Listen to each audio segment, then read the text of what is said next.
This is the 2022 Polestar 2, built on Volvo's compact modular architecture platform, a platform it shares with the Volvo XC40, Volvo C40 and Lynk & Co 01 among others. There's a fair bit of Volvo about this car, but we're here to see if Polestar's unique position in the EV marketplace, a startup owned by established automakers, has enabled it to capture the EV startup vibe with less of the risk. Thanks to Polestar Portland, we've got this car for a few days to put it through its paces, check out some of its features, and give you our first drive verdict. This is the short version of this video, so if you want the longer, more in-depth version, follow the link below. And because we want this to be as easy as possible to watch, we've thrown in chapter marks, so you can skip sections you're not interested in. Style-wise, this is a really well-proportioned car. The wheels, while 22 on this model, with manually adjustable Öhlins dampers, don't look massive, and while the CMA platform on which this is based on has plenty of crossovers built upon it, the Polestar 2 most certainly is not a crossover. There's a reasonably long bonnet and a sweeping front screen that flows into this panoramic glass roof. Unlike most electric cars today, the Polestar 2 has its charging door at the rear of the vehicle where a petrol filler cap would be. And that's not a surprise since this is built on a platform that's intended for both petrol and electric drivetrains. Let's look down here, a sticker that details the car's name, its battery capacity and its power. This is a 78 kilowatt hour battery pack and it has 300 kilowatts. Unlike most cars where the glass moves within the mirror housing, the rear view auto-dimming mirror is fixed, and when you adjust the mirror, the whole housing moves too. Like every Volvo in the last few decades, the rear mirrors also tip down when reversing so you can more easily see behind you. I like that. While the bottom of the glass here may look like it's got a sedan truck waiting to pop up, you just do the hokey cokey with your foot, and voila, a fully accessible tailgate. There's 405 litres, 14.3 cubic feet in the rear, or 1,095 litres, 38.6 cubic feet if you fold down the 60-40 split seats. There's also some nice touches back here if you're someone who wants to stop your stuff from falling around the rear. A cargo net at the sides, as well as a split load bay for stuff that you have to keep upright at all costs. At the front, there's a front trunk, but there's no easy release mechanism here. You've got to pull the front release cable by the driver's door pillar, just like you would a regular old hood pull, and then release the catch manually up front. When you get that open, you've got 35 liters, 1.2 cubic feet of storage, but it's large enough for a laptop bag or a small overnight case, your charging cables, as the case may be, and whatever else you can fit. And that's a lot more than the BMW i3 or Hyundai Ioniq 5/Kia EV6 can offer.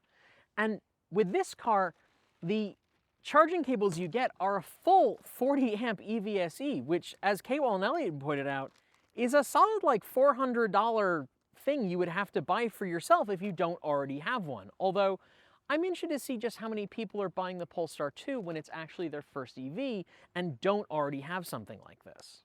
At the front of the car, you get probably the biggest hint that the Polestar 2 has Swedish blood pumping through its veins. The Thor's Hammer headlights. But on the Polestar 2, they've been streamlined a bit and swooped back some, and they give the car a really distinctive, and I think actually really elegant, slightly aggressive look. You also have this pretty expansive grille, which is, it doesn't look bad, and it does serve a purpose. It helps bring in air for the car's active cooling system. Look above the grille and you've got the Polestar logo. But our favorite one is the Polestar logo that's on the roof of the car. There's a little shelf inside the car just behind the rearview mirror that projects the Polestar logo onto the glass roof at night. Talking of lights, I've got to tell you about the little dance the Polestar's lights do at night. If you unlock the car with this very boring looking key, the lights do a little dance, front and rear, and it is legitimately really fun and makes me smile, which is good because the key doesn't. I love the fact that we've got reclaimed wood here, and I know you said it was a $5,000 option? Something like that, this interior, yeah. But it has a level of premium about it. When we We drove last night to go pick up a takeout in it, and my partner was very complimentary about the car and actually noticed that it felt a little bit more premium in some ways than, say, the Ford Mustang Mach-E.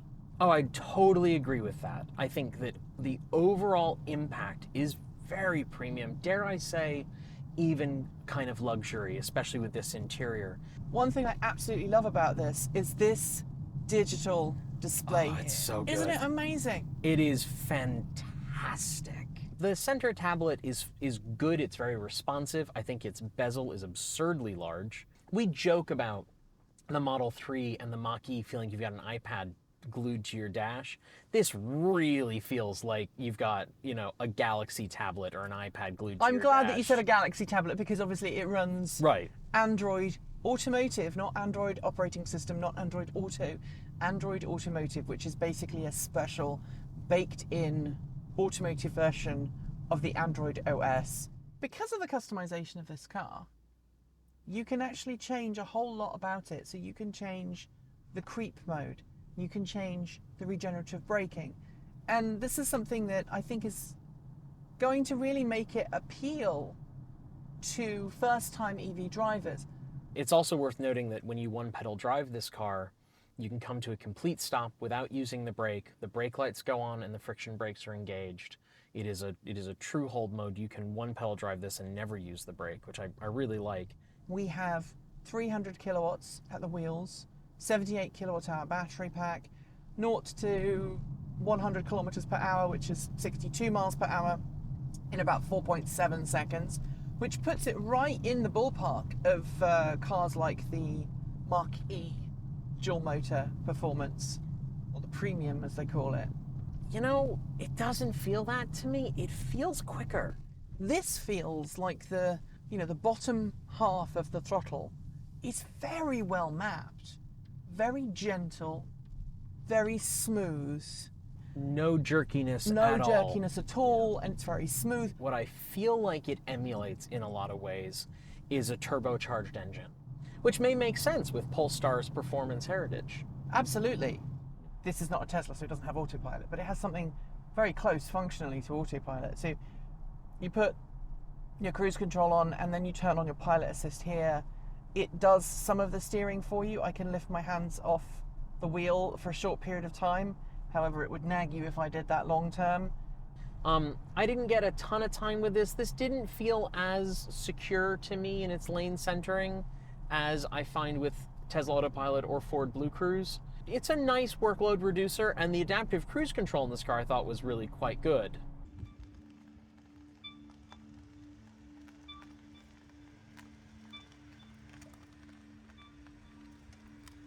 I've got to say, these A-pillars are actually quite small compared to a lot of electric cars that I've driven. Yeah, I'd agree with that, actually. The A-pillars are not bad. I think the roof line is a little bit low, the B-pillars are pretty unpleasant, the C-pillars are brutal, and the rear window, I believe I described it as Lamborghini-like in terms of how much actual real estate you can see through. It's very funny because, of course, the sloped window, so it's a decent chunk of glass, but the actual height of what you see through is very small. It actually has proper door handles. On the inside and the outside, and I really appreciate that. The other thing that I really like about this car is the seats are really comfortable. The only thing I'll say about the seats is that I like a relatively high driving position, and this seat doesn't go as high as I want it to. But they are fantastically comfortable, and the seat heater could fry an egg at its maximum. So we like the feedback, we like the driving position of this car. We like the way that the car just is easy to drive as a car. We like the throttle response, we like the braking action. But would you buy it? If this car had 280 miles of range, and a lower price tag. And a lower price tag, I would be very, very, very tempted. Personally, I think I would need more range out of it than I'm getting, and that I hate that I say that. I think my biggest takeaway from this car is that if this is what Polestar can do with a shared platform that crosses both EV, plug-in hybrid, and petrol vehicles, I cannot wait to see what Polestar can do with a bespoke, ground-up EV. So there you have it, the 2022 Polestar 2. Winter, did you have fun? I had a lot of fun. I liked this car actually a lot more than I expected to going in. It's awfully cool, and it makes me very excited to see what comes next. And thanks to Polestar Portland for letting us borrow the Polestar 2 for the few days that we needed it. And thank you also to you all for watching at home. If you liked the video, be sure to give it a thumbs up, and don't forget to leave your thoughts below or in our Discord chat room. There's a link in the video description. Make sure you subscribe to this channel and our other channel, Transfer Evolved Take 2, and give the bell a gentle ding to make sure you're told when our next video goes live. Thanks on behalf of the entire TE crew go out to the folks on our right for being our $15 to $49 a month Patreon supporters. Special thanks to our $50 a month patrons, Chris Maxwell, Brian Newton, Jason Bordeaux, Jave Kitchen, Michael Goad, Ricky Leon, Andrew Martin, Guido Trahota, Brophy Wolf, Tashlin in the Gong, Gordon C, Stephen O'Donoghue, Carl Hodgson, Anthony Coates, Regine Fellows, Rory Litwin, Anonymous Freak, Jim Burnis and Denny Hyde. And our deepest gratitude to our $100 a month Patreon supporters, Marcel Ward, Reggie Watts, Joe Bresney, JP Fagerback, Will Graylim, Matthew Drobnak, John Lyons, Christopher Lee Jones, Laura Reynolds, Paul Conway, Ellery Hennesley, and Ian. If you are feeling left out, you can join Patreon at the link below, or you can show us your support through Bitcoin, Ko-fi, or our swag store. Thanks for joining us, and as always, Keep evolving.